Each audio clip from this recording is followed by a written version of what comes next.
Extend to each other like we always do. Inside, inside, directly.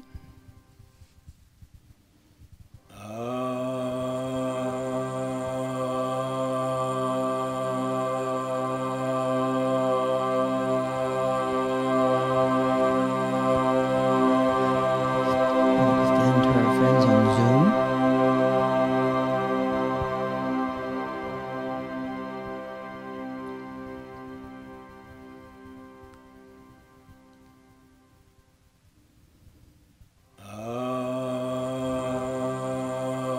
Extend to our ancestors, the mothers and the fathers.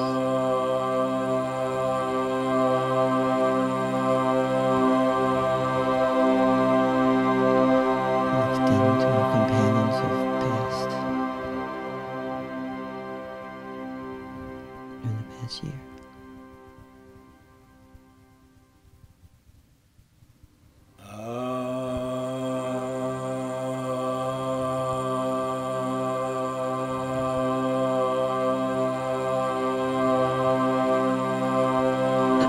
Extend to all the great yogis, teachers and gurus who we connected with.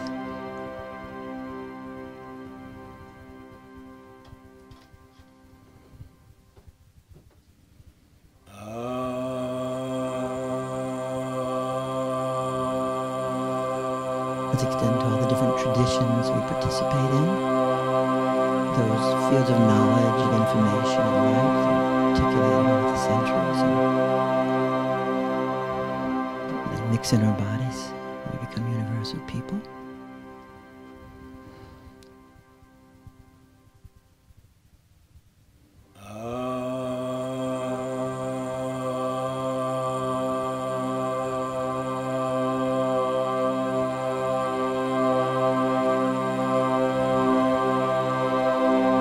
Let's extend to that dimension of our own awareness. It's very mysterious, ineffable, archetypal. The primordial energies and vortexes, knowingness, as the Dakini.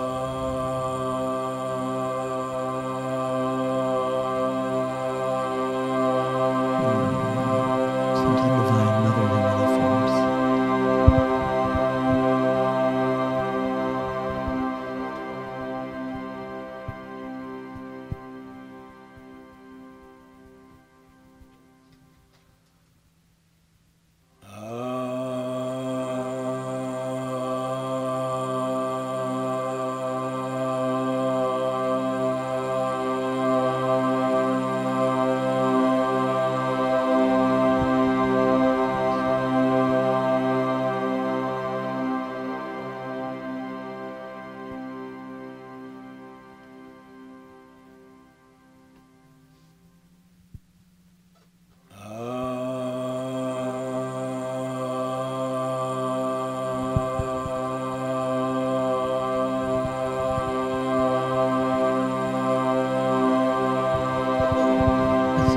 Each other in light of the past year. So we extend from timeless awareness to the past.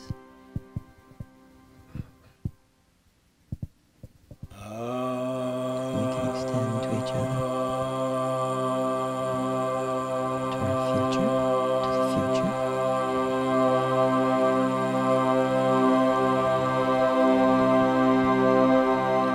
And we can extend to the present.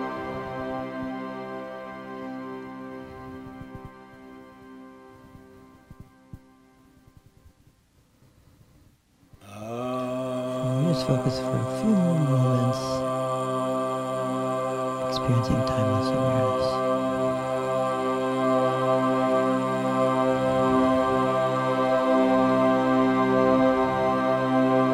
Timeless awareness in time.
So today we're going to get in practice esoteric skillful means. Huh?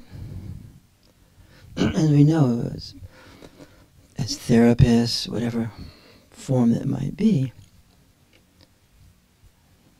entering awareness, being in awareness, amplifies, intensifies, whatever's taking place, whatever's being spoken,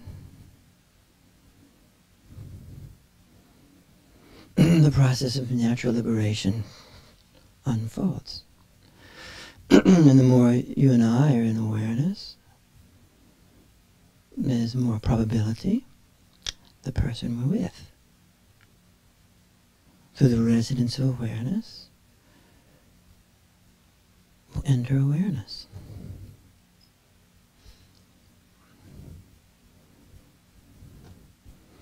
And whatever form of way you're speaking, coming from awareness, and whatever skillful means you're using within awareness, are infused by the power of awareness. This is not rocket science.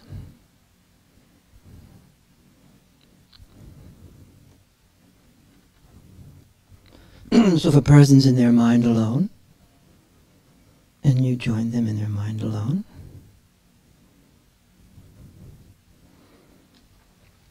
and you're using wonderful methods, whatever that might be, but in mind alone,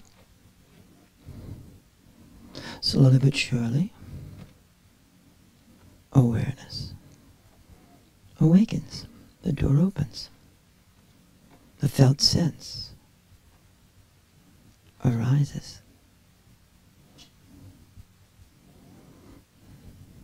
And then sometimes people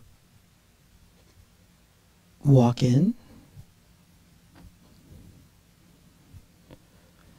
and they're not in their mind alone. They have awareness of their mind. They're actually in awareness of their mind. That's a great step, isn't it?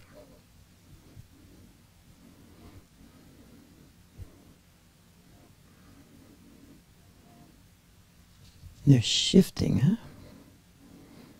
To the experience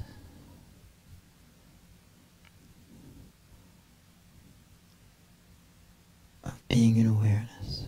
Winnicott describes this very eloquently. This great shift from being in mind alone, being in a function alone, our most basic anchor, whatever our favorite is, thinking, feeling, sensation, memory. And we make that shift into space, the space of awareness, which you call transitional space, transitional states of relatedness, that in-between, intermediate area. Some would say neither here nor there, but that place where, to use his language, the self arises, awareness arises more powerfully, more direct, more pervasive. Naturally so. And two awarenesses are better than one in this mutually co-emergent process.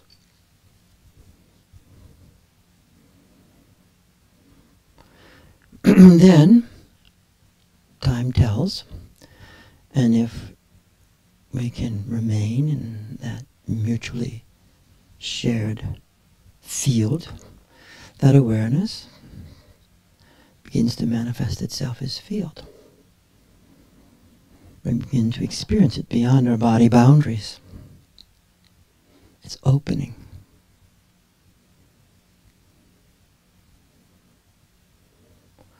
And when we are in the field of awareness, the power of directness is completely enhanced.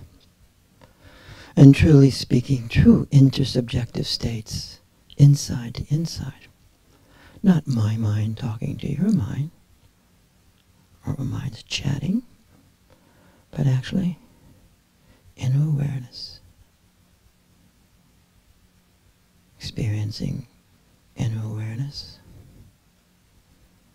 both in duality and simultaneously in non-duality, in the most ordinary way of being in this world. Then the support begins to arise from awareness itself. We're no longer simply questing for support from our mind, or a particular feeling, sensation, memory, but awareness itself, this field, this space, this energy, this light, clarity, and affection becomes our support. That is a big step. Big step. And then that awareness, that field, begins to infuse our mind. It infuses thinking, it infuses sensation, it infuses memory,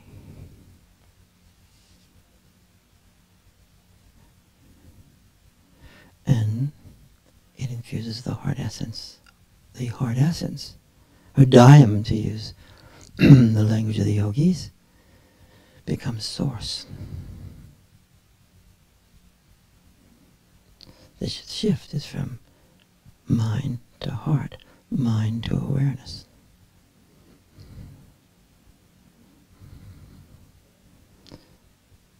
Two ways of knowing. Knowing through mind and knowing through awareness.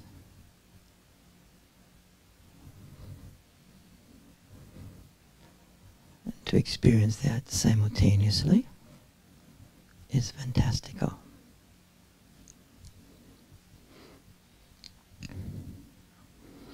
As you and I,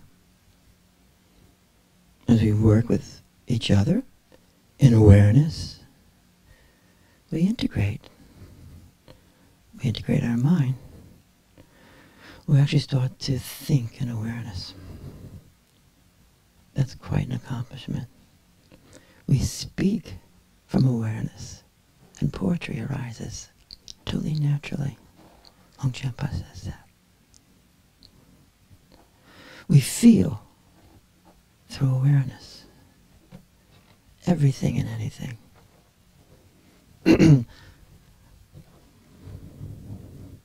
Also, what's amazing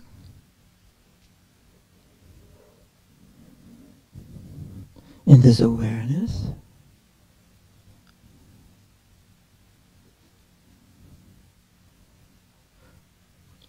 which at one time for us is simply neediness, needs, actually integrated into the heart, into awareness, becomes desire. It's amazing, but to live in desire and to have desire is quite an accomplishment of a human being.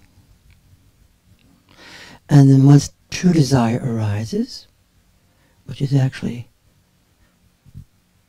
the neediness,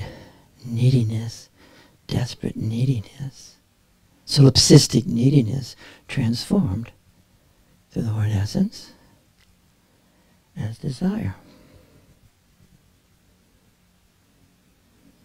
Then it's held in the heart and transformed in the heart. We start to step beyond rodent life. And so samaya can take place, actually. Samaya. When we have desire,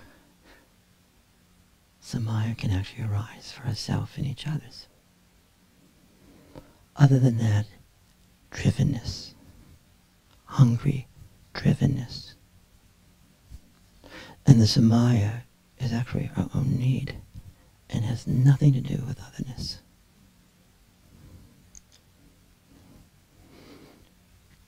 Merleau-Ponty writes about this. So actually desire takes us into the realm of wisdom and takes us out of deep drivenness, hungry ghost land, desperate rodents, and becomes quite powerful and liberating. Do you follow this? Lacan, great French analyst, would say, once you actually know your desire from this place, then you're liberated.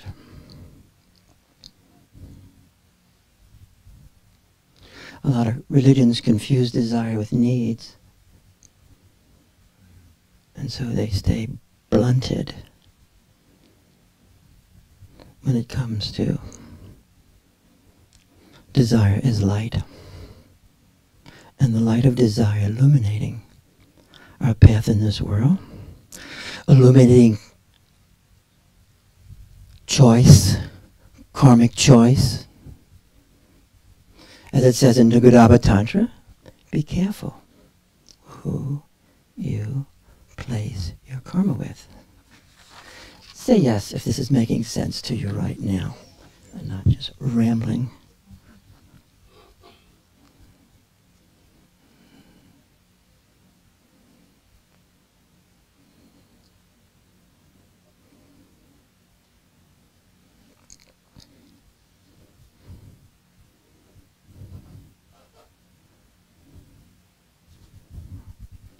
So there are two forms of human knowingness. The Enigma tradition emphasizes a lot. Knowingness as awareness, and knowingness as mind, making this difference between my mind and this awareness. Knowingness as awareness, which at times is that formless quality, formless awareness, and is the very essence and base as human awareness. Human knowingness as field, as unbound openness, as Dasein, to use the Heideggerian word. He also, the phenomenologists, make a difference between their mind and this awareness. Dasein is that open there-ness, where one can experience the beingness of being, and also in union with the mind.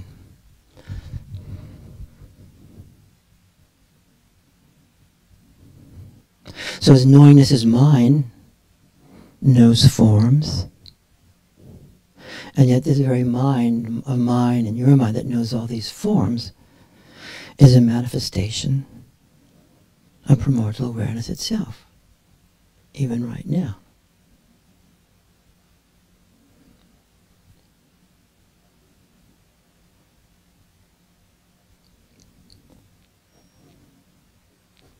And so the fullness and the light and this energy of formless awareness can infuse and infuses the mind and illuminates the darkness of the mind.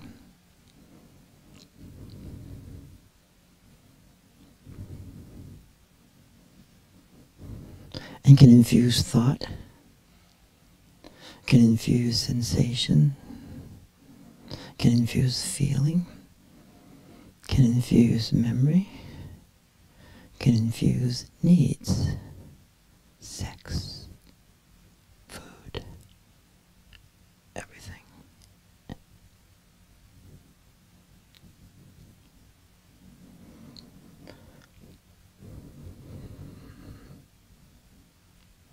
Nonetheless, this same foundational human awareness, this formless knowingness, which itself is the manifestation of primordial awareness itself, can terrify the human mind. What? This formless knowingness can terrify me in its abyss-like openness. Do you know that? Say yes if that makes sense to you. The formlessness itself is terrifying. At first glance, at second glance. That's why most people actually do not meditate. They may whine about the time, just no time. No time. But actually, because it works, it actually works. Just give it a little time, sitting, suspending your mind a little bit, and it opens. And when it opens, if you're lucky, the radiant quality may open first for you. But often, like even historically, in the unfolding of the understanding, what opens often first is just the emptiness.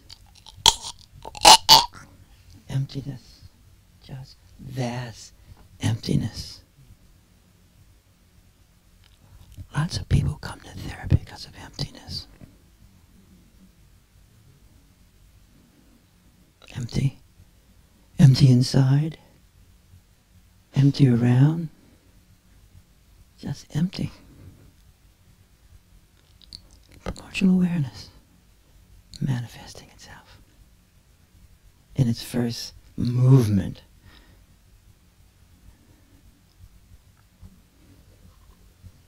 First time that happened to me, I got so terrified. Of course, when I get terrified, I leave. But I couldn't find my body. Couldn't find anything. Then I kept looking. I'm out here. And then could find an arm, hands, feet, body. Fantastic lesson. So, human awareness, formlessness, in its spaciousness, in its openness, in its emptiness, can easily bring forth annihilation anxiety. Right? Annihilation anxiety. And the terror of dissolving forever and ever. That's why the connection between meditation and death, thank you, is so close, right? The connection between meditation and death, as this starts arising in us, is not unlike the moment of death. And actually, as you and I learn to be in this place and hold it, and others hold it with us, then the other qualities also begin to manifest, like radiance, like energy, shakti, chi, fire, light, and the great affection. And that becomes our base, the base of awareness, hridayam. And its timelessness that you may have just felt at first glance is also terrifying. Timeless awareness is not a ball. Has no orientation to it, no reference point other than timeless, alive or dead.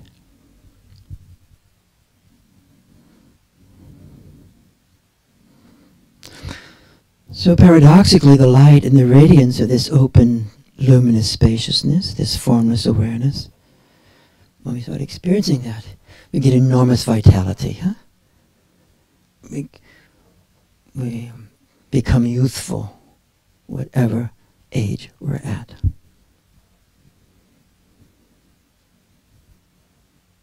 as we practice and sustain this innermost awareness, all these qualities become our own as ordinary human beings.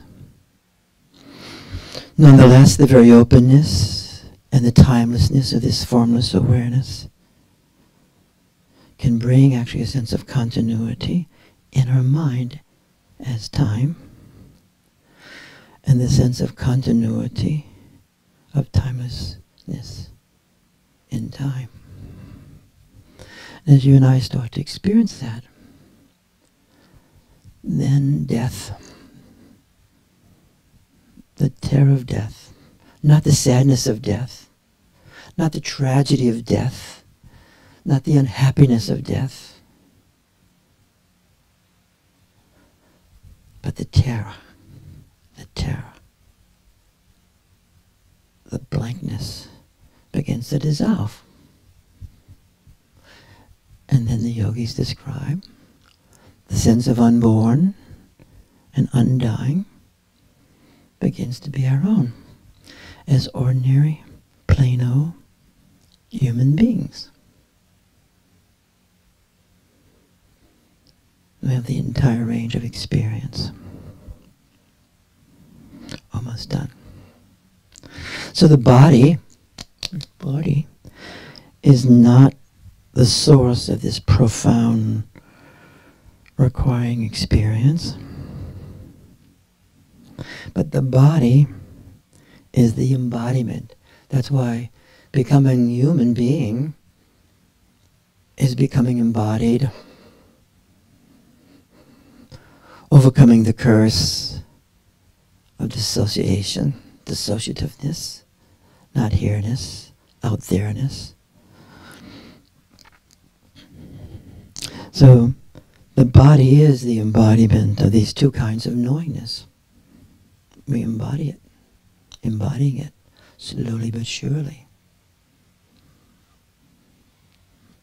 This process of embodiment is totally human. It is not supernatural. It's not a function of primordial fucked upness, an Apple event.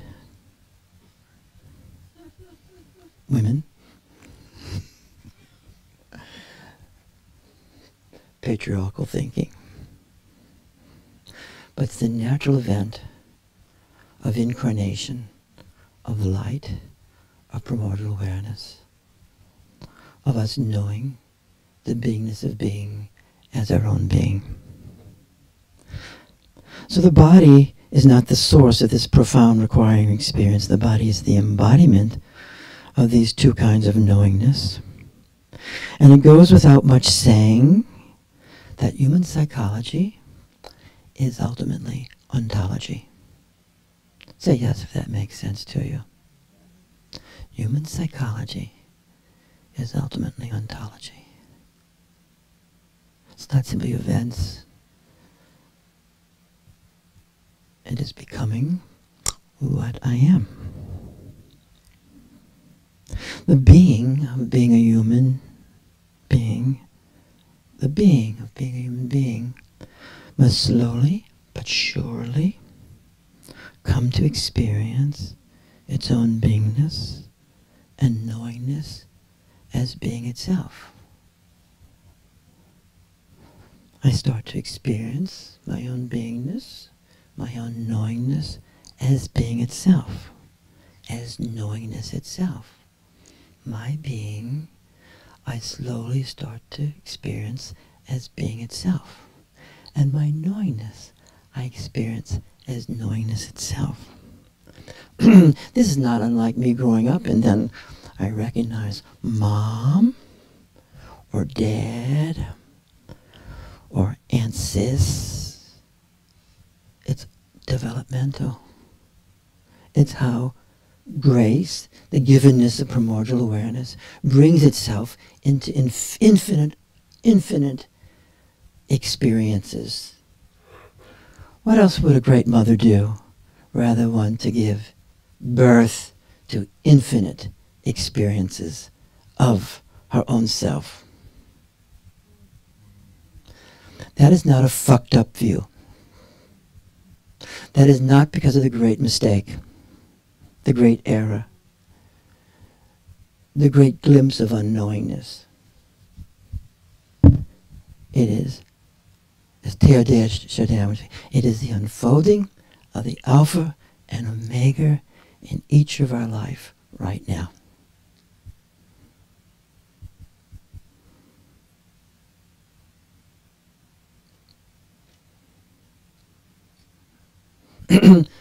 The other way of thinking about it is basically poor self-esteem transmitted from generation to generation.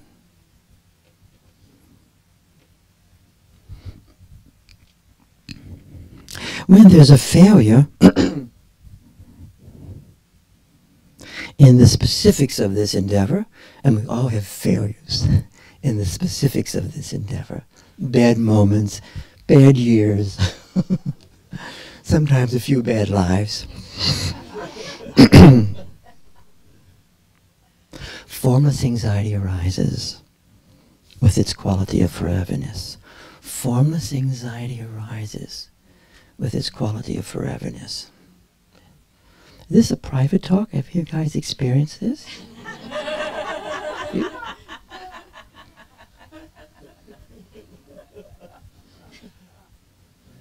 So having said, this is our introduction to working with skillful means with each other. So let's pair up and become couples, companions. Friends, demachitsia.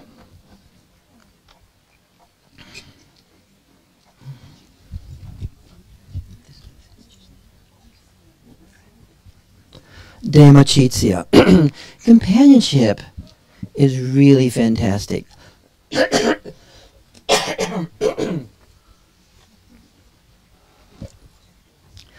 I don't know what the word Sangha means itself, but I do know what the word companionship means. And companionship is never institutionalized. You can try and... Actually, when something is in an institution falls apart, suddenly people may discover there's no companionship here. It's organized by institutional mind. Who doesn't believe any of this? I would just think about it when you have nothing to do. But companionship endures everything and goes through everything. And companionship is samaya in its highest way. A lot of Buddhists have trouble with attachment, and so do Hindus and many spiritual people. As we spoke about, attachment is a bothersome problem. Perhaps it's an issue of language, an ancient language that is no longer relevant today with our vast psychologies of attachment and bonding and how necessary it is for human life and happiness. But actually, you can find the true understanding of serious attachment, worthwhile attachment, and the understanding of samaya. Say yes if you're following what I'm saying. And samaya is that commitment, that going with another. A samaic relationship. A lot of relationships are determined by where we begin, by need, neediness, a form of hunger. But actually samaya is not born out of hunger. Samaya is born out of love and the mutual support for each other, which is love.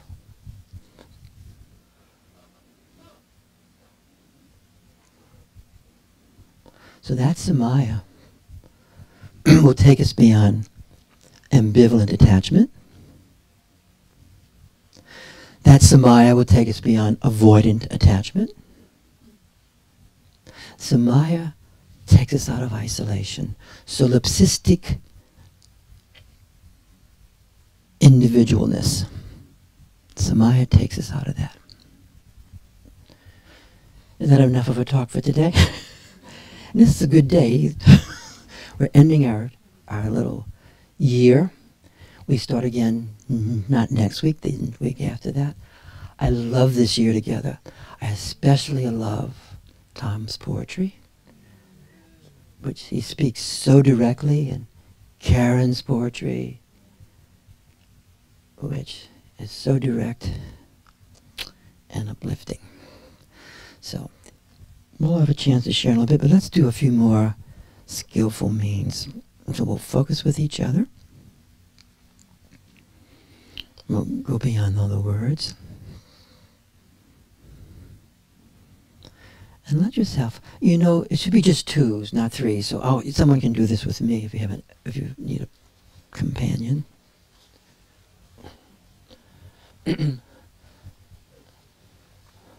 So let's do what we do.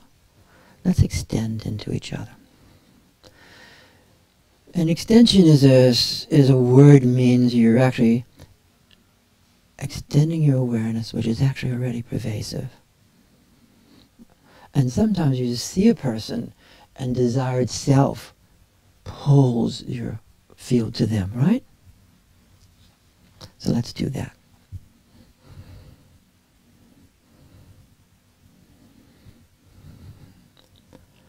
What they call relative bodhicitta, the desire for great compassion, for the experience of primordial awareness is Omahung bodhicitta, ma sukayana dhatuva, Omahung, the three dimensions, pure potential, the archetypical, the light and energy of Nirmanakaya world.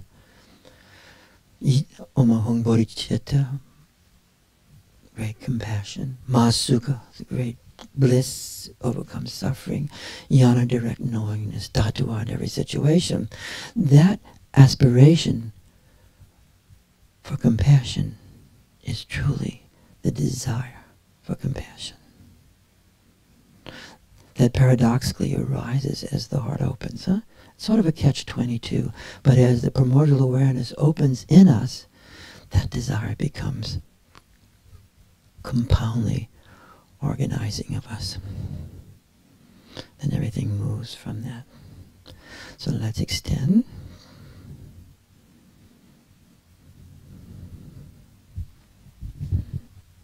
And last time we worked on the mind thing, the cranial evolved, and then we worked on the heart essence. Let's go beyond that today.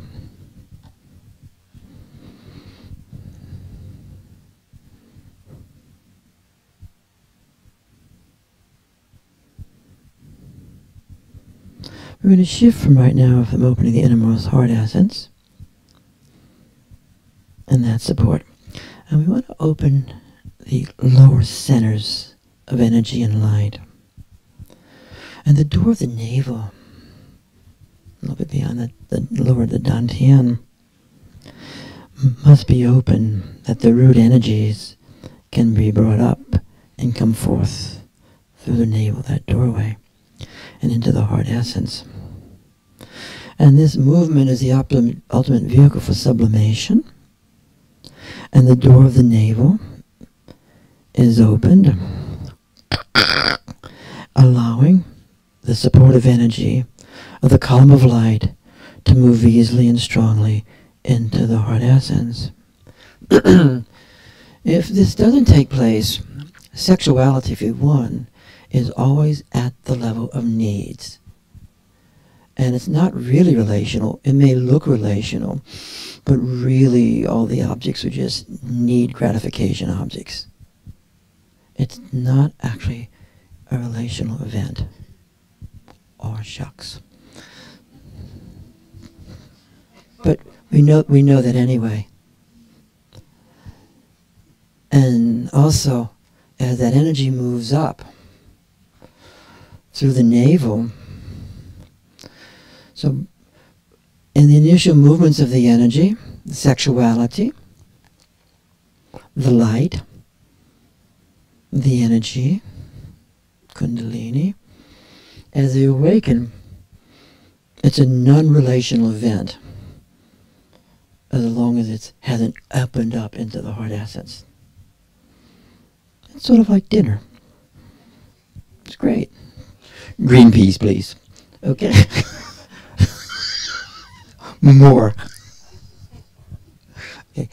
But as this center opens up, okay, or less, okay, as the center opens up, the energy begins to arise, empowering the open, and that very energy helps open the doorway that we touched last day beneath the breast, that little door. Now, sometimes that doorway opens out of resonance, or all sorts of reasons, practice, but also, however it's opening, there will be the corresponding moving up of this energy, like waves coming up and opening us, pulsating, vibrating. And then as the energy comes beyond the navel,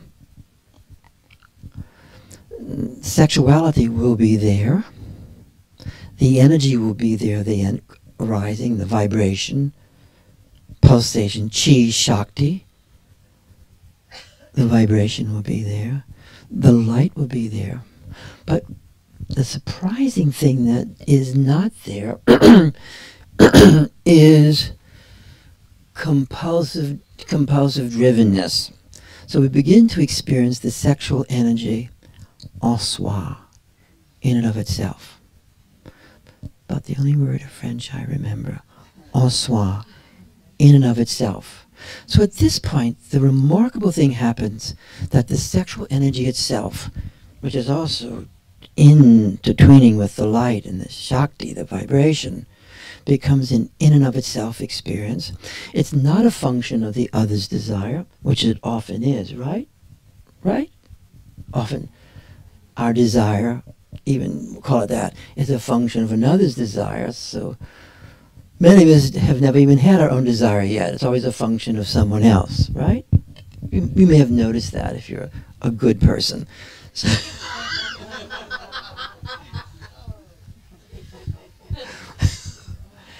So, but it's this energy, but there's no desire to it. You can bring forth desire if you wish, but there's no, it's in and of itself. Say yes if you've had that experience. It's empowered.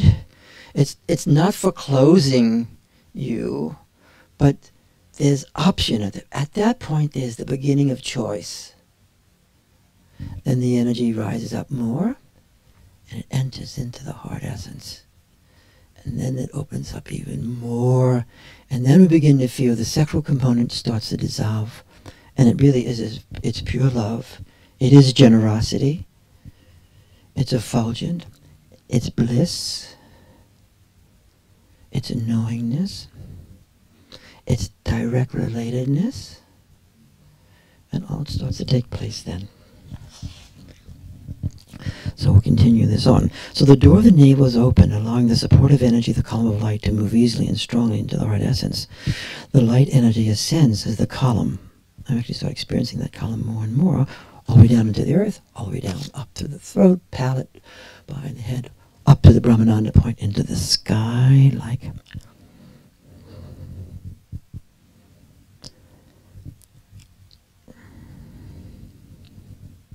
The column... So the light energy ascends as the column, and simultaneously the very column is grounded within the root chakra. So the very opening of this also helps us to be grounded into the root center, into the earth itself. So the column is a luminous channel of light, allowing sublimation to take place along with the containment of the lower energies. We're not all over the place. And the gesture, it's like a gesture, enables these lower energies to expand and move up the central channel, expanding and filling the body and the mind as this field of knowingness, and expanding the field itself. So with this, the field starts to expand around us, and we can start to feel the resonance. We start to live more in resonance. And resonance is the natural way to realization. Living in resonance of the moment in our situation. Then our body metabolizes all this light and energy in this unfolding in the Nyingma tradition, though it still does, and if you read those papers I've been begging you to read, a commentary on the historical unfolding of Dzogchen. How many people have read that by chance by now? Oh, good. You're free to go home now. Everybody else has to stay. The us will stay. But you've read that, right? Everybody else, would you mind reading those two papers before we meet again? Okay? Maybe that will be your ticket downstairs, okay? Because that's it. You don't have to believe it, but it's a way of looking at things. Those two papers, okay? And so please do that. So we're almost done here. So this gesture enables the lower energies to expand and move into the central channel, expanding and filling the body and mind as the field of knowingness and expanding the field itself. Once the connection is made between the root and heart essence and the luminosity of the eyes, what? I'm making a connection between the root center, the heart essence, and my eyes? Yes. Then the power of gazing is introduced. Now, gazing at the sky is really great. We've all done that. But actually just gazing wherever we're at. I don't have much sky here. If I want to look at the sky, I have to go in my back porch and look straight up. But there's gazing all the time. Gazing into phenomena all the time.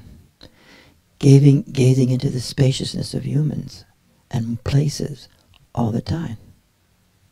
All the time.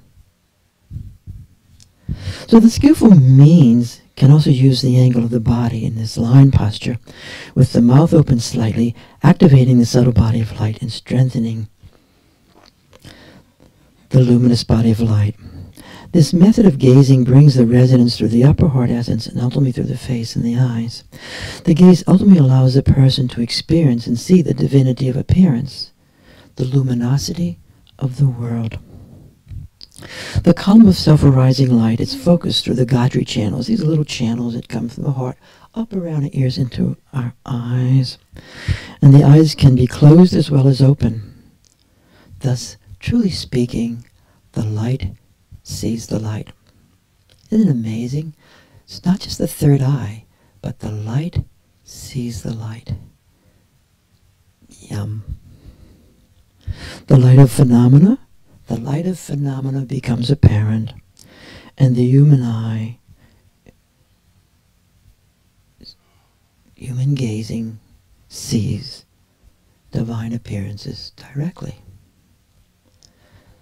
The Gnostic body is oneness, the oneness of the field, and through co-emergent radiance and resonance. That's a long way of introducing what we're going to do.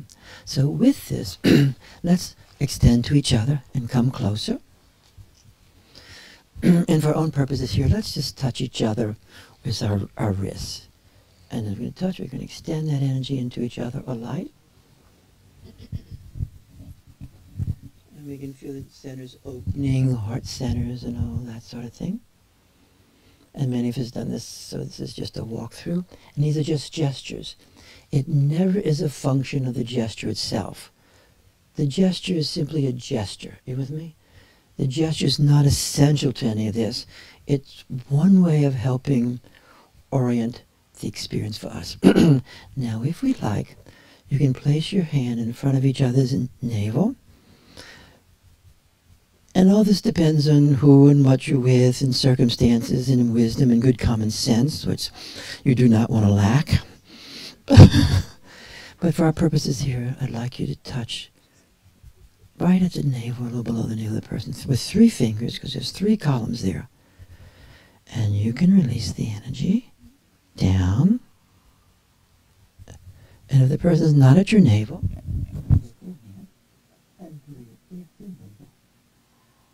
sometimes we don't know where navels are at, okay? And we extend the energy down. And you will feel the awakening of the energy more.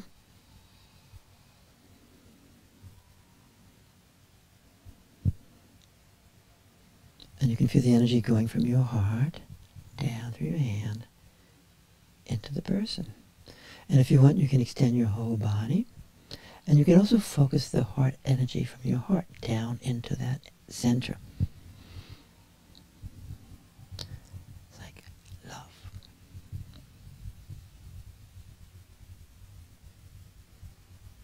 And you can raise it up to the belly, up to the heart, that little doorway. Just the energy from your heart. Using the energy from your heart also. Say yes if you're feeling this.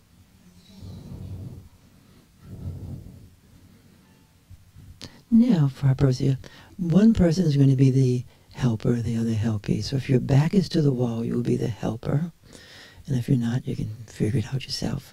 So now we're going to take I'm going to take the person I'm working with, and you can do the same. And you're going to pull them forward to you a little bit.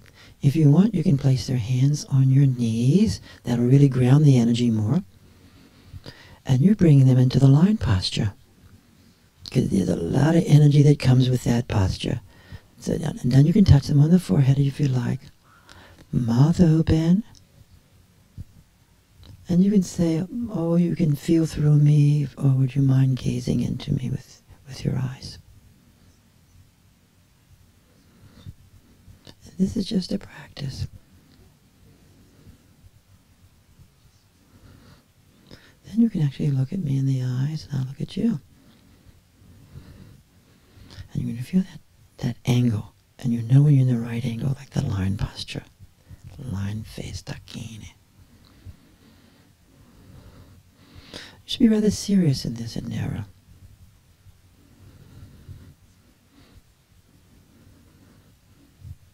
Then you can feel the arising. And then you honor that energy as dakini energy, lion face. You don't have to say that out loud.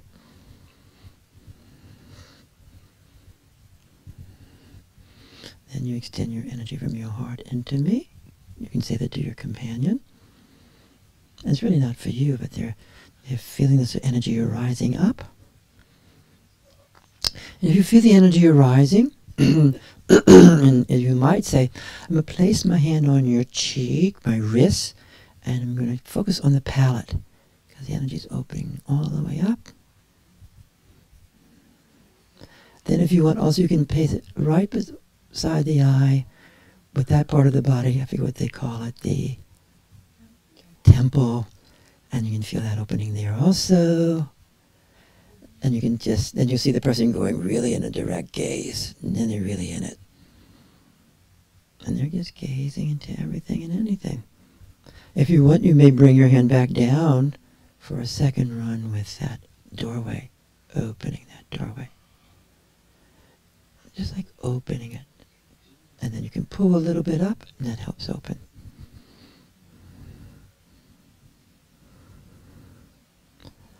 You can think of a mantra if you want quietly, Om Ahum. You can feel the expansion.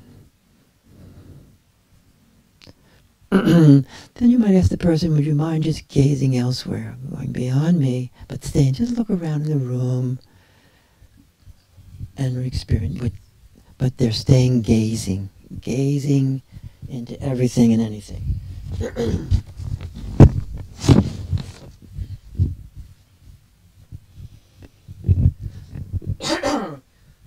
And so, the art of gazing, is not gazing with our mind. It's gazing embodied. You can feel the earth connection. You can extend and expand. Now, as this thought's taking place, right, the kayas can begin to open. So we're not in our mind. We're in that space of awareness of mind and body. Then we go beyond that. We're then in the awareness itself.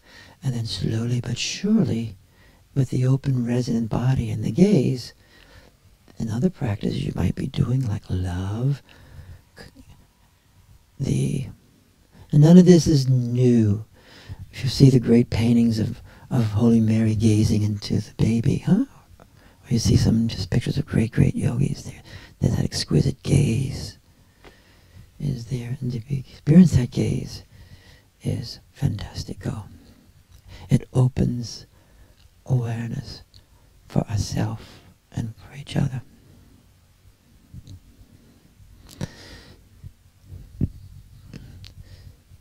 So since but you really want to open your eyes, because that's often we feel we can gaze with our eyes closed, but you really want to take that next step.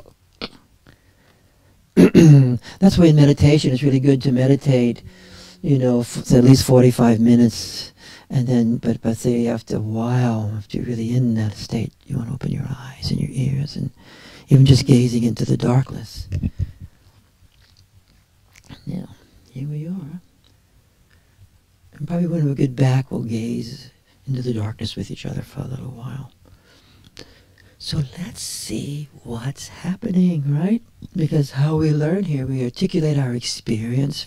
So you want to suspend our mind, and you pause, and you see what's arising, and that's how we try and, by articulating the more subtle states of our experience, but not imposing our mind thinking on what's happening.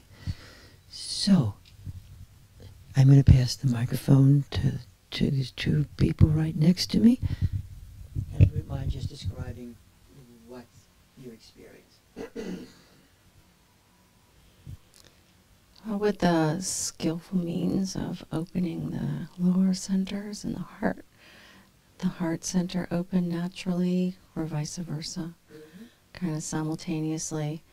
Everything opened up, and feels like there's just tiny bubbles of energy on the base of my column. The column of light is moving all the way up and extending out in front of me, and the gaze is so clear and sharp. Would you notice at this moment that you're both in formlessness and mind at the same time? Karen? Form, right? You're in form, and do you feel formlessness at the same time? Formlessness. Simultaneously. Yes, Okay. I do. What's it like to feel both? You're getting it now. What's it like to feel both in a simultaneous way?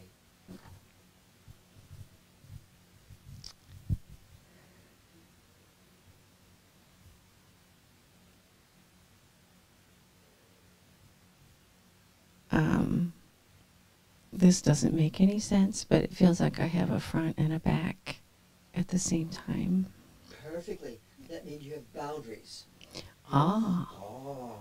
You have body boundaries. You with me? Uh-huh.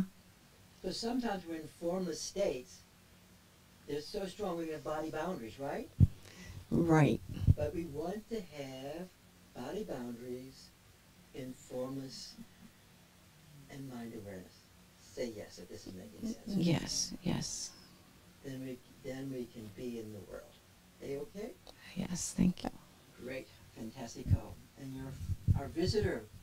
And Barbara's not really a visitor. I'm always here. Oh, we love you so much. Well, it feels subtle and grand at the same time. Yeah. And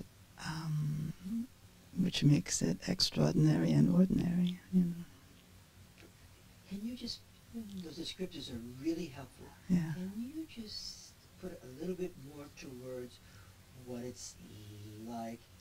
Were you the leaner into, or which one were you in that little? I was the helper, You were yeah. the helper, okay. Yeah, I was the helper. What's it like to feel the gaze coming through your whole body, if it is? It is, and it feels as if I can really feel connectedness at a level that is not always present for me, and I'm amazed at how easy and free it is. Yes. You know? That is the amazing thing that we want to own. It's very free and easy. And that connectedness, notice how it has that non-dual flavor, or indivisible flavor. Yes, seamless. Yeah. And you just stay with that. So sometimes a lot of this stuff happens and we're not knowing it. So, oh, okay, yeah, Stay with that. Can you see energy, Barbara? I don't know if you can you see anything. What does it look like as you're gazing right now? You know, I don't really see energy. I totally feel it. You feel it. I feel it. I'm a feeler. Yeah. What's it like to feel that? To be in that feeling state, the feeling of awareness. Yeah. You know, it's a very innocent feeling because the mind isn't ruling here. Yes, it's like purity, Mm-hmm. innocencia. Exactly. Yeah. Innocencia. Yeah. Thank you so much. Let's see our two people over here. Would you mind describing what your experience is like?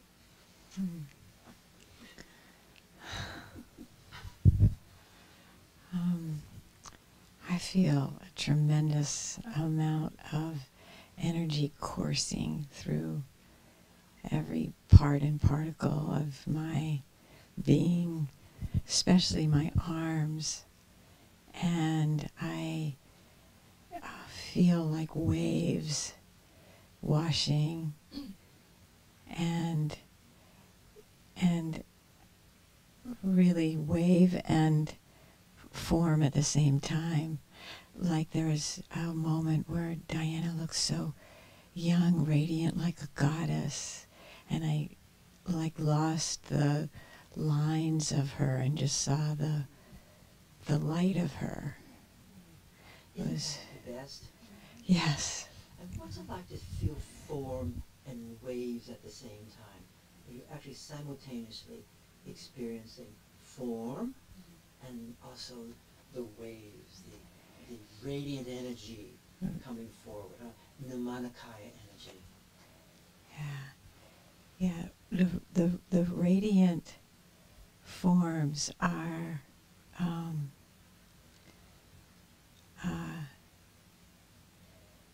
it's like the room itself is like a little bit of an ocean at this moment. I'm feeling the heat and the density of the environment. So it's like when I'm putting my arm out, I feel like I'm moving through a bit of an ocean. So isn't that interesting to feel your physical body moving through phenomena? Yes. Great. We're going to go further with what she's telling us in our next experiment, okay? And what's it like for you? It's for me, the big journey was through the eyes, and Kanu's eyes were at once form within her body, and then they became just this well of depth of, I don't know what to call it really, just a kind of doorway into infinity, really. Doorway, isn't that amazing? Yeah. That human awareness is actually, the eyes are actually truly the doorway. They to really, infinity. truly are. Isn't that And I've been amazing? afraid to look there. You know? We all are. Oh But my it just happened. It just happened. It was I'm so very, happy for it was you. so comfortable because it took all that self-consciousness away. Isn't that amazing? Yeah. Human awareness. Merci beaucoup. You guys are helping us a lot. So Anna's she's going to be leaving here soon, so we're going to work her today. And before she's going to California. So do you mind sharing your experience today? I'm sort of aware of the particularity of this union, or this. I've been working.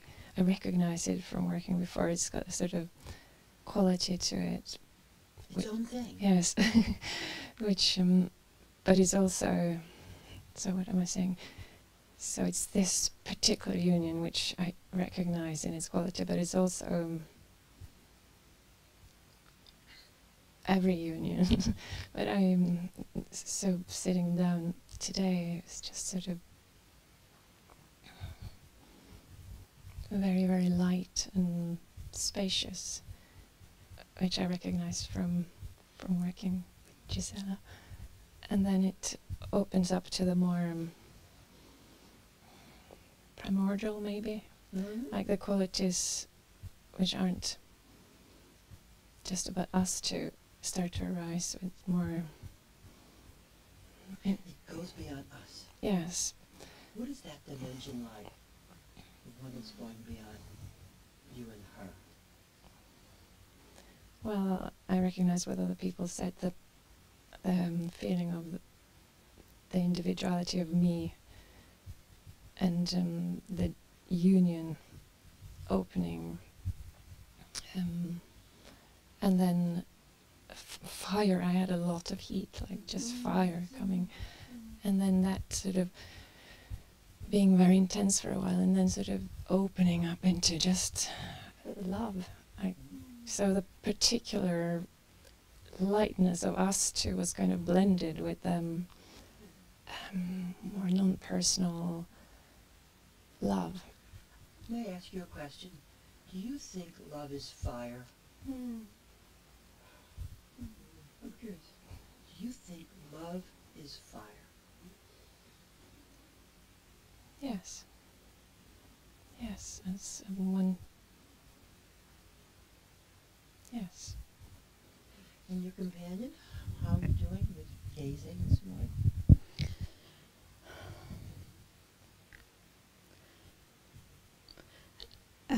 As Anna spoke, I again felt everything that I had felt before, and feeling exactly what she was describing, and I also felt a great deal of heat and such enormous love. And the gazing, I could see her as more of a hologram that I could reach in and through her. And then she became part of the room. The flowers became part of her. It all melded, and we all melded as if into one composition. Like a point? Like one point, yes. Bindu point. Did you go through the point? I go through it. Can you go through it?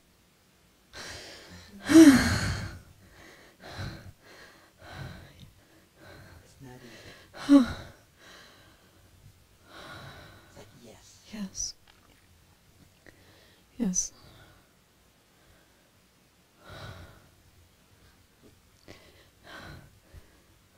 Yes, I went through it.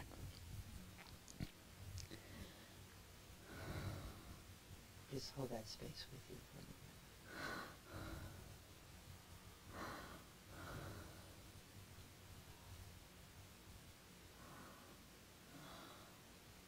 Thank you so much. So, there is that Bindu point, huh? Oh, one point. And then it takes our breath away. Let me move through that. So, we're going to keep moving because we have a lot of good energy today. And we have fire, the element. So let's just keep moving. We're going to go to one more step. Skipping my notes, endless notes. And I'm going to ask you, but I do want to get them just for a second, because I'm going to ask you now to, we're going to pass through each other. Because there is a way, it's totally natural. And stay with your connection. Stay in the intensity.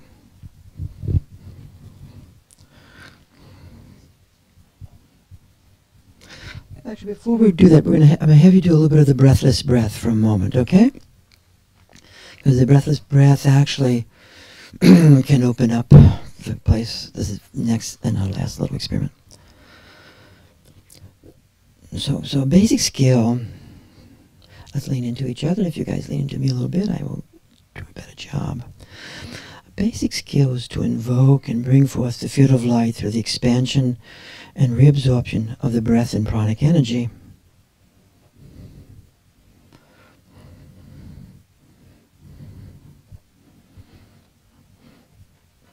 And this sequence involves bringing forth the light, placing extension in the other, pausing, and then reabsorbing the extension. You can do that. This is a form of extension of the radiance and resonance. The reabsorption brings forth the luminosity in the other and of the other, to whom and with whom one has placed the extension of one's own awareness. This is a sublime method of bringing forth the luminous energy field. And it's an example of the co-emergent nature of bringing forth awareness. It's always very co-emergent. And now that brings us to this next part. Possibly the most difficult of the skillful means is the breathless breath, which is the suspension of the breath and use of this amazing pause, like the pause, to open the body of space and light, leading us completely into Dharmakaya awareness. Suspension of the breath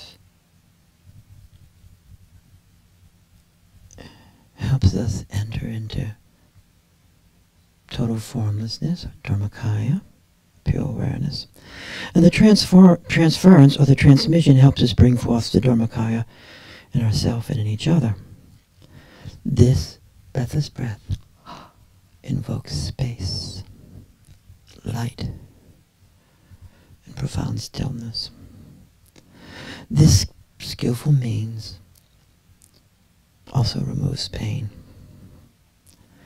And in this pause of the breath, one can extend this place to various points on the body, including the forehead, the point and the back that reflects of the heart, and the nose. No breath should be felt in this invocation.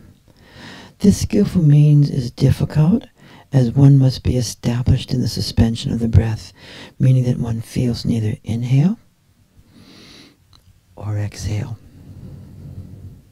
It's that place in between the inhale and the exhale. It's truly the in-between place, the space that opens everything.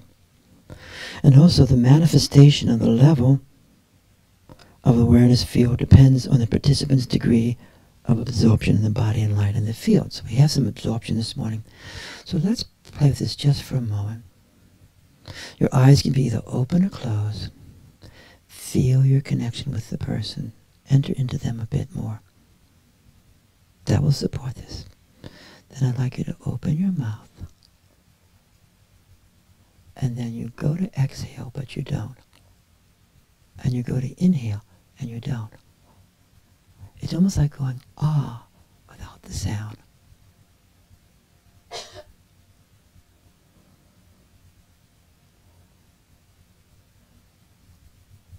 And this will go all the way through your entire body. And you can focus it on your companion.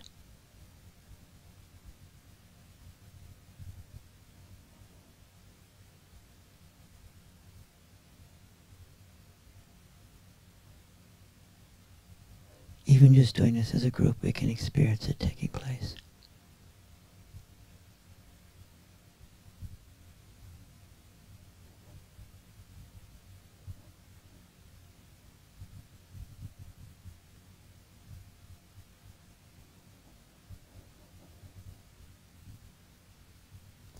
Then we can pause and breathe for a few moments.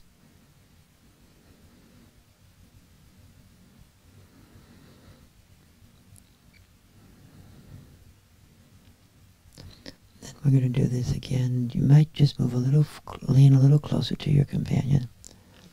And again, some of you have practiced this before and are really good at it. You can open your mouth again. And just like you're moving, feeling the movement to exhale, and you don't. And inhale, and you don't.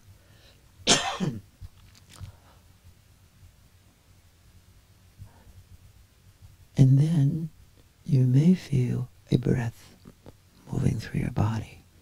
That is not the regular breath. It's the breathless breath.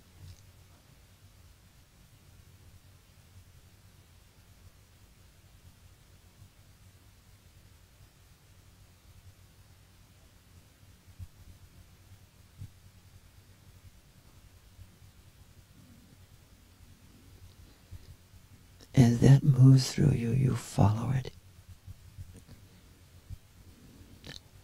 into that union.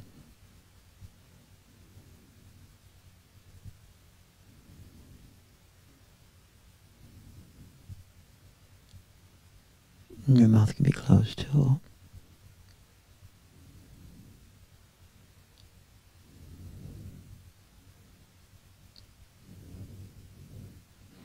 And then one more time we'll do it again.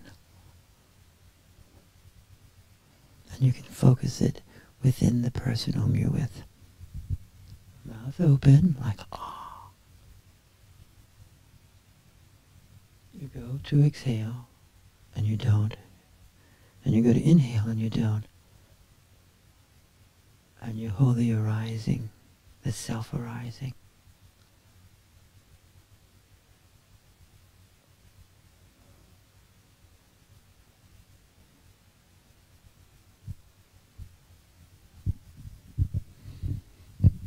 This is described in Longchenpa's Words and Meaning text. And it's also something Swami Muktananda would do at times when walking around. He would something like was breathe into your nose, but he wouldn't actually breathe.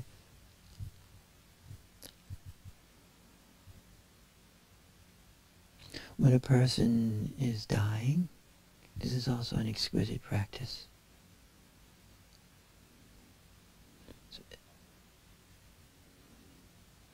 And you can feel there's a configuration change.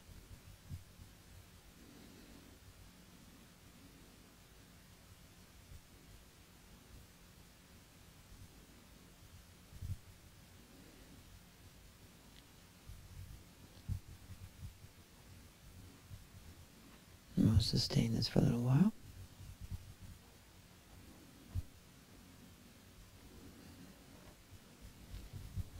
And if we're having this experience, we'll hold it in gratitude and good fortune.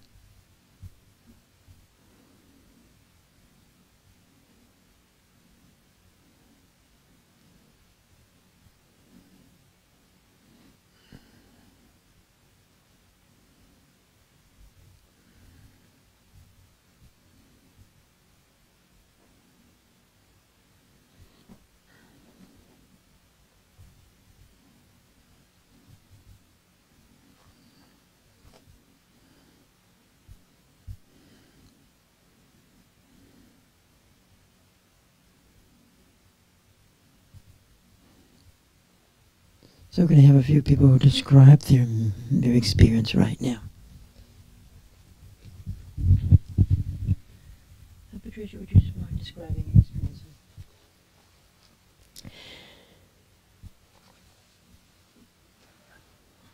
Right now I'm in a place where I'm experiencing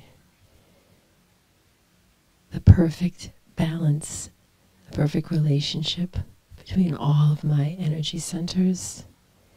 There is a beautiful space that begins at my root and goes all the way up. And I feel that I'm being acquainted in a pure and sacred way with the highest purpose of each of my chakras now, with how they can vibrate at the highest level of purpose. And as I extend the breathless breath and receive the breathless breath, this entire experience deepens. And there is a sacredness to the way that the breath is flowing through my whole being. And I'm being opened to newer and an ever new experience. And it's as if Elizabeth and I are soaring through the cosmos. And at the same time, we have a sense of our destiny in this lifetime. Thank you so much. And for me, your words actually hold the whole thing in completeness. Thank you so much. Elizabeth?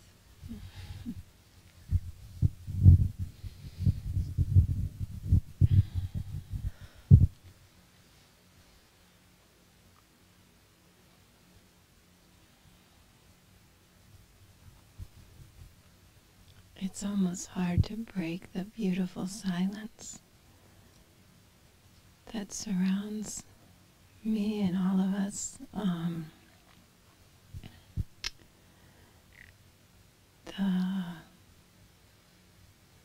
The continuation of the experience brought the energy.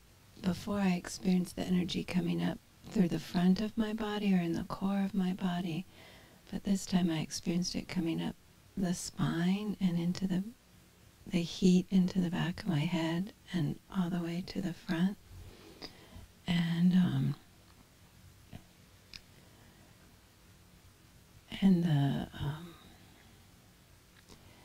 the balance that Patricia talks about is so present. There's nothing out of place. And it's a different kind of enjoyment. Before I experienced almost like a sprite-like enjoyment of that form and formlessness at the same time, and being able to be in different places at the same time, you know. And now I feel like I am the place. There is no different place. And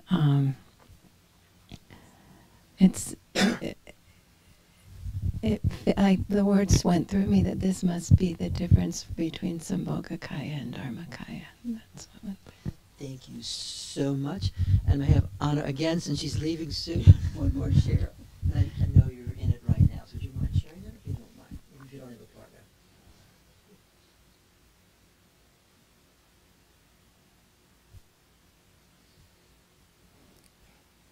partner. I was working by myself and with the group with the breathless breath, and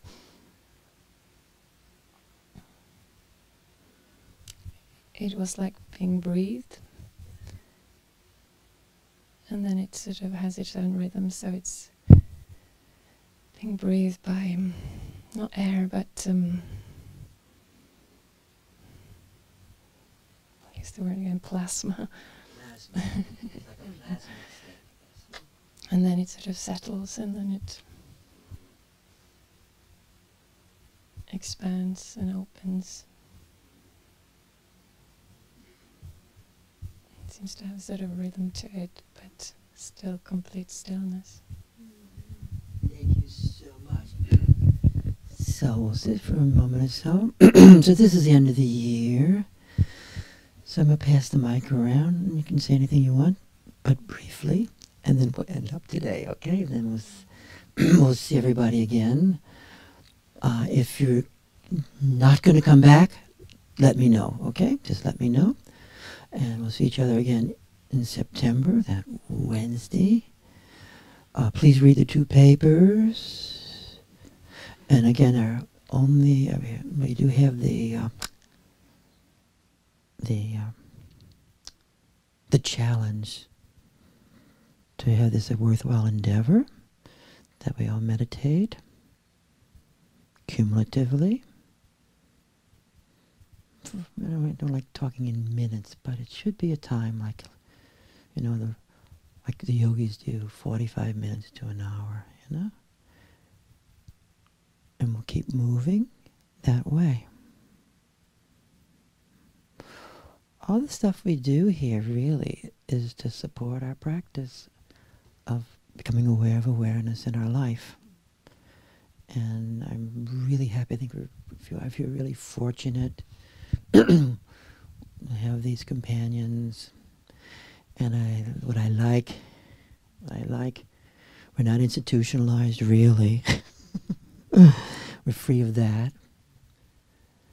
And also everybody keeps a lot of unnecessary junk from this place, Really, it's very, very direct.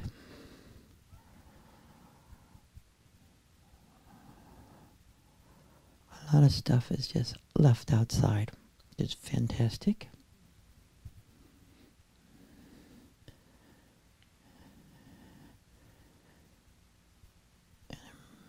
that we have equal vision with each other.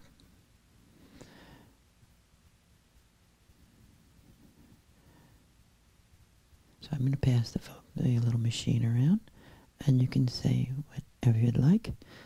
But just, I would say your experience right now. Let's go. We don't need long commentaries. Just what's happening right now is the best way to do it. Here you go.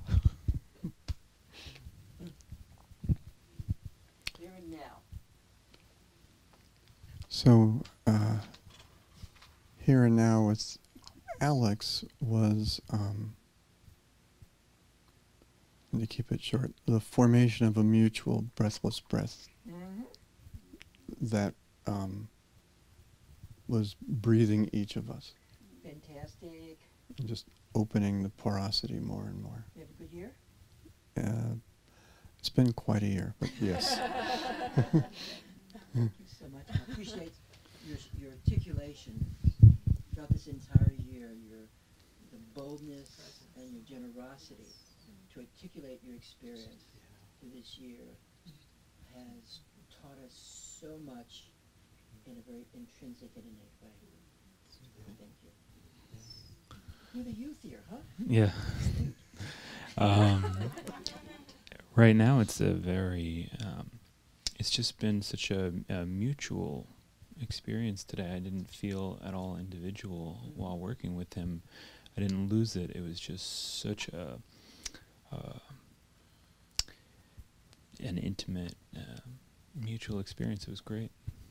That word intimacy sums up so much of what awareness opens for us. Truly. Thank you so much. Did you have a good year? I had a great year. Do you think you'll be coming back? I will be. Okay, great.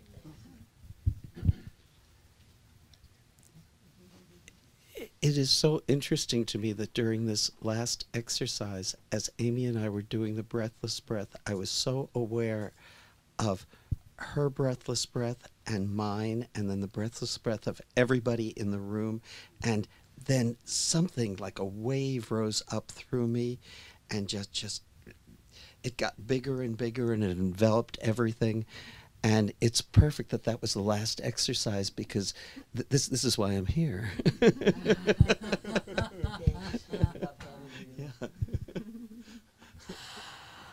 Yes, what an exquisite experience, and I've been feeling the wave as well, and the experience does not stop with the experience. As I listen to Elizabeth describe what happened to her with the rising of the energy and the awareness of the back channel going up through the head, I felt that myself. So it was such a beautiful experience to absorb everything through not just the experience but the words of other people and take it in as me.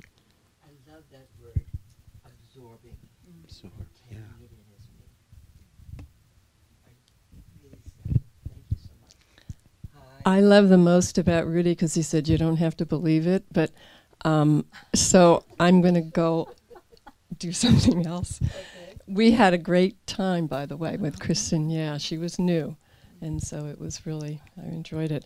But I have a Chinese saying that I would like to leave with everyone, if I can remember it. The teacher who teaches, wait, I'll get it. The teachers and the taught together create the teaching. Wow. Yeah. You know how I love my Chinese philosophers. Okay. The teachers and the taught together create the teachings.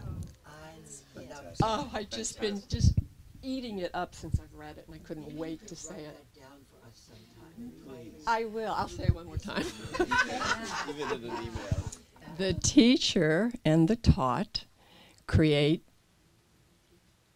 the teaching, right, together create the teachings. Thank you so much. Wow. Do you know who said that by chance? I'm just curious. A famous Chinese philosopher. I thought it was... I thought it was Lao Tzu, who was just my lover, but I don't know who it was. Yeah, yeah. Thank you for being here. I mean, I just, yeah. Okay. Do you want to? I just want to say thank you. Okay. That was it. It's my second time, so it's been very enjoyable. So thank you. My experience today with Helen and probably the year is a dissolving presence. It's kind of paradoxical, kind of a so it's and being seen at the same time. So that's what I'll share. Thank you so much.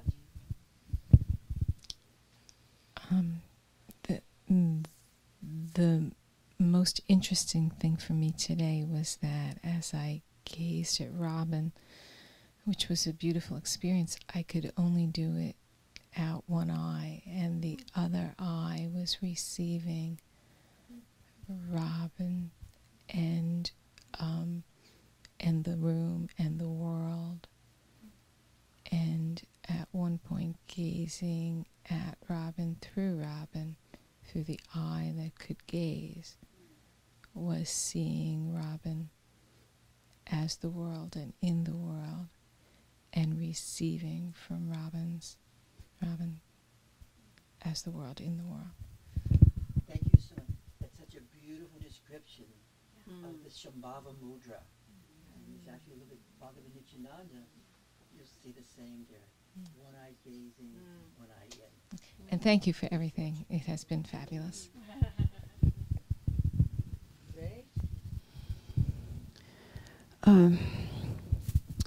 This is, I feel perfect. It's a perfect ending of the year.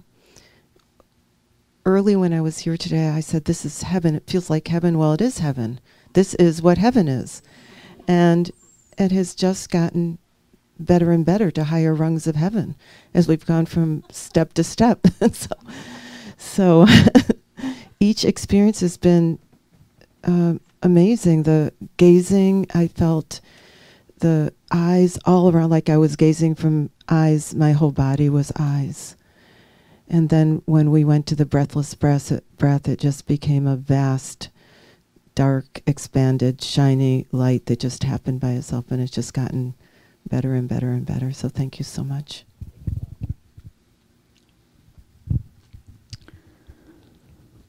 Well, my work with Barbara this morning has been just delightful, and we've gone from a progression of like holding together light and energy to we are the light and energy, with just a trace of Barbara and just a trace of Daniel, and we just are it at the moment. And the most wonderful part of this year for me has been the coming out party, so to speak, in the morning meditation practice. And it's been just such a delight and so much fun. Fantastic. I'm so happy you guys are doing it. You know, also, would you all mind sending me a note? When I get back, I'm going to send it out to everybody, you know, with the phone numbers, if other people want to come on, okay? So we've been doing it for a while, so I will send it out on our mailing list if you want, okay? For other people if they want to join you. Is that okay? Okay, thank you. You have to describe it and that kind of stuff. Thanks. Yes?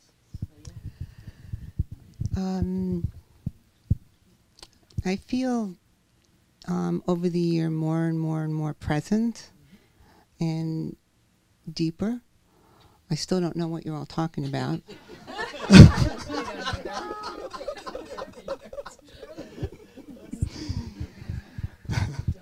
But I love coming. It's I like to be in a state of confusion and uncertainty. You never know what's going to happen. But today I felt there was an undulation, but solid. I mean, it's subtle and solid and present. And I love it when you're wacky.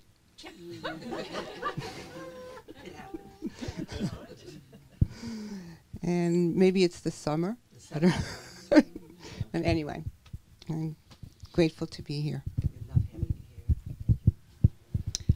this is my second time, and I love how it's such a warm community, and to have like instant intimacy with people I don't know is really wonderful and encouraging to go out in the world and experience that more. Today, as people talked about the breathless breath, it's more of, instead of exchange of oxygen, of energy, you know, that connection, you know, it's like I could feel it coming toward me and I could feel it extending. And in the first exercise, what I felt was very grounded and extremely powerful. I mean that I was like gazing and I kept going, whoa. You know, this is everything, you know, and to be able to cultivate that in the world, I think would be really, you know, wonderful. And so it's very simple, actually. You say so, okay. Yeah, it's my pleasure. Just pass it down this way here to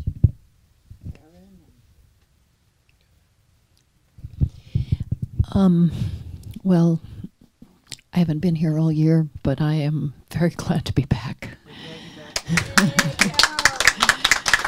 And, just the piece this morning of being with Erin when we were in this last piece with the breathless breath, of seeing her with initially with blue light shooting out of her mouth in the breathless, you know, in the open mouth, and then expand. She just kind of expanded, and got so big it, you know, she wasn't, and neither was I, and yet I also felt the inner strength and support of my back, of my spine, as I was leaning toward her. So there was that sense of both inner and nothingness at the same time. It was wonderful. Carol, was so glad to have I'm you sorry. back here. That's okay. Missed you and what you bring with you. Yes. It's an honor to be here, truly. I'm experiencing how wonderful it is to work with other people, and with Carol today. The breathless breath was, it's almost like, what is there to say? It was between the beats, there's the suspension, and there's, between all the acting and action, there's a suspension. And when we're in that, there is a stillness that is living.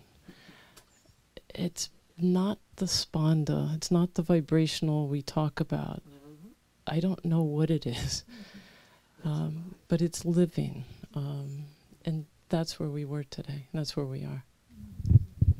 Exquisitely said. Thank you so much. Well, perhaps the deepest desire I have is to embody awareness. And I'm very much aware of that capacity today, and very grateful for the year of that intention. And the profoundness of the vibration is sometimes just so strong that, you know, to discover the capacity to be in that infinite and in the body and connected to others is just such an ungodly privilege, you know, to be alive and just taste it, let alone, you know, work towards sustaining it. You've said it. And it was, particularly meaningful to be here with Jeannie, who's so dear to me, and have her. Well, thank you again. Welcome. Glad to have you here. Thank you. I'd rather not use the mic. Okay. It's hard enough to speak.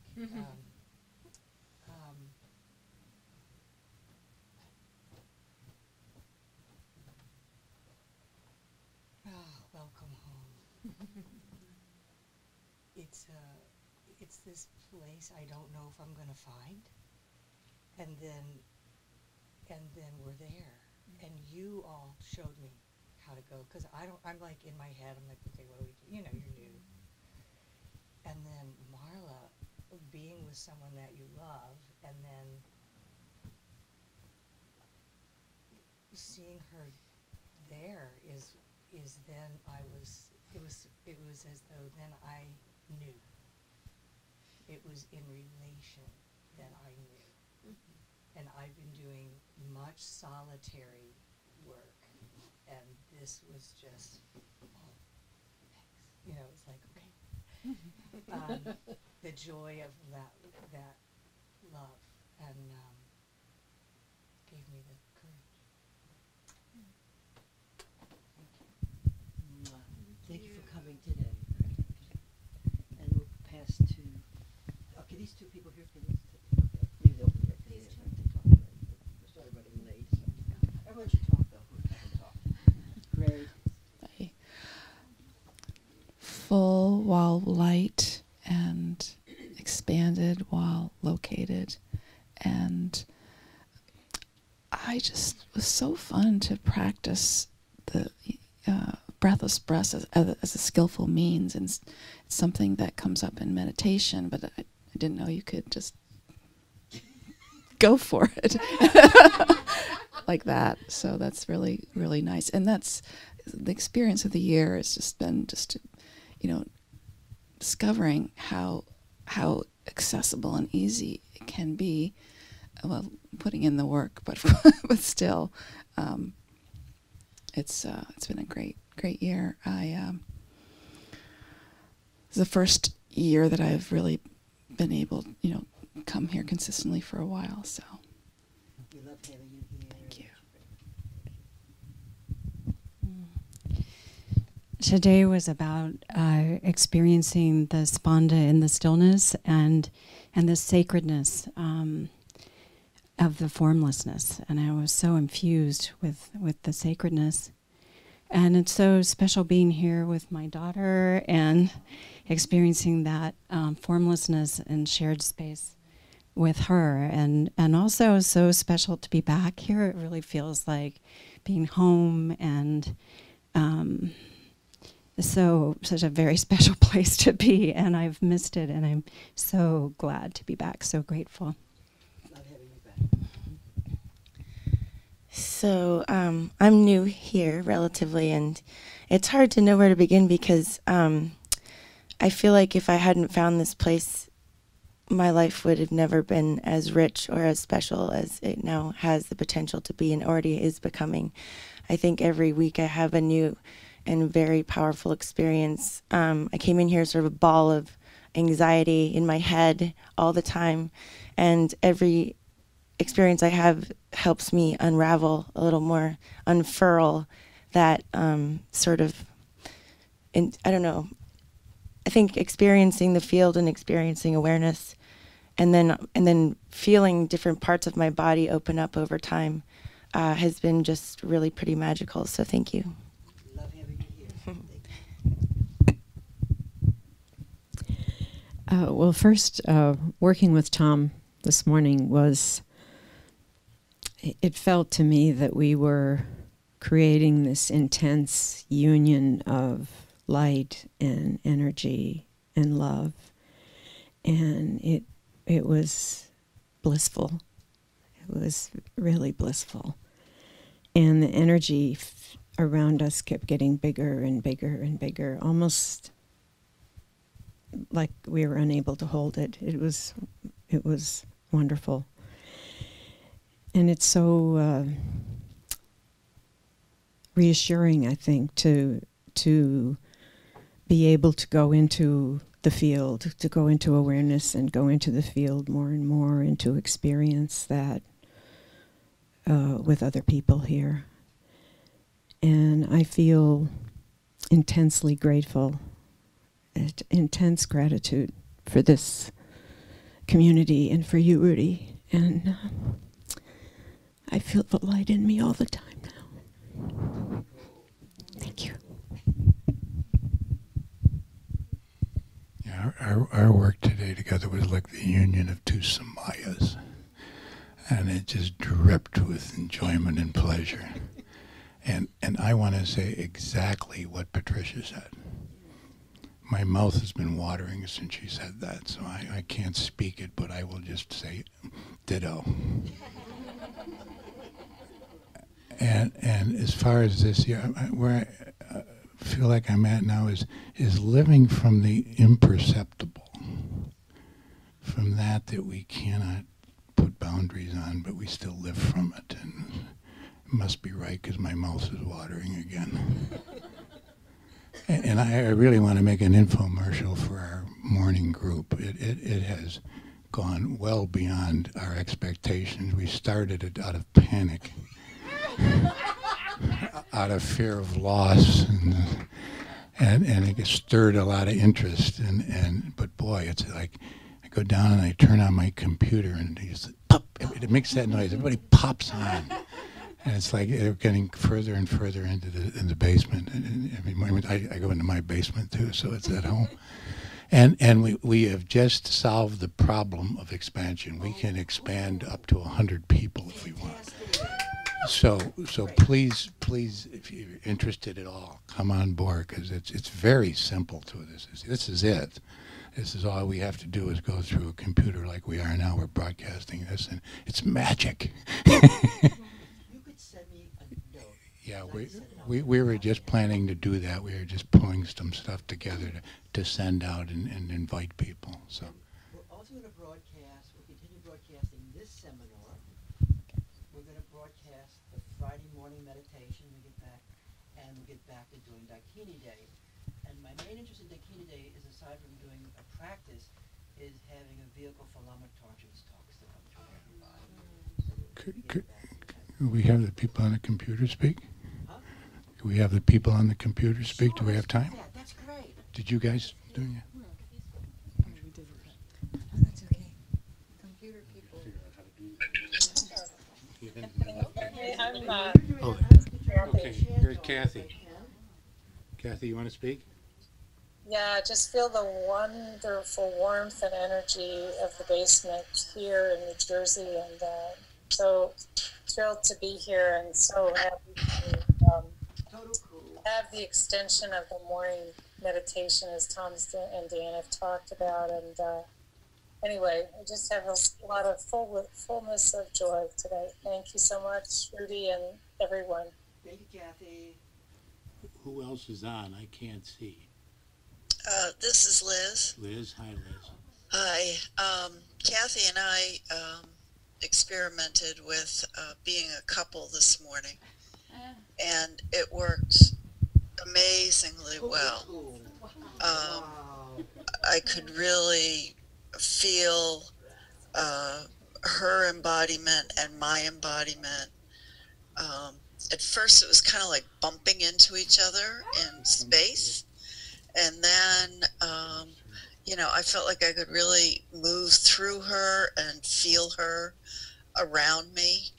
And the practice of the breathlessness was unbelievable. I've experienced that before, but I had no words to put to it. So it was wonderful, and I'll be joining you in the fall through this online medium, and I'm just really happy that it worked out. Thank you, Liz, so much. Total cool. Mimi, are you there? Is Mimi on? Okay, she must have left. So. Anybody else? Okay.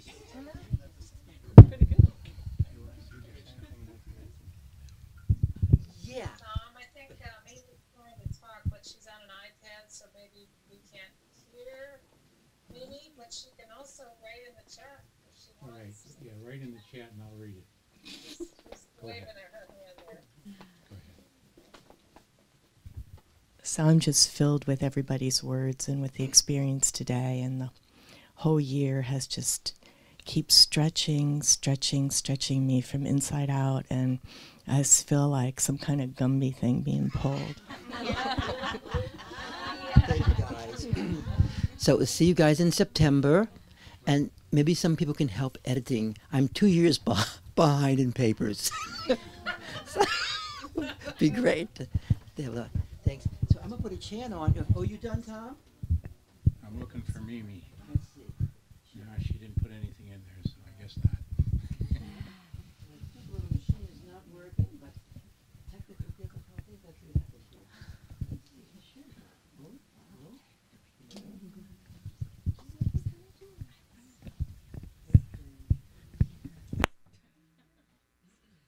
Thank you guys for coming. And thank you, Rudy, for a wonderful year. Absolutely.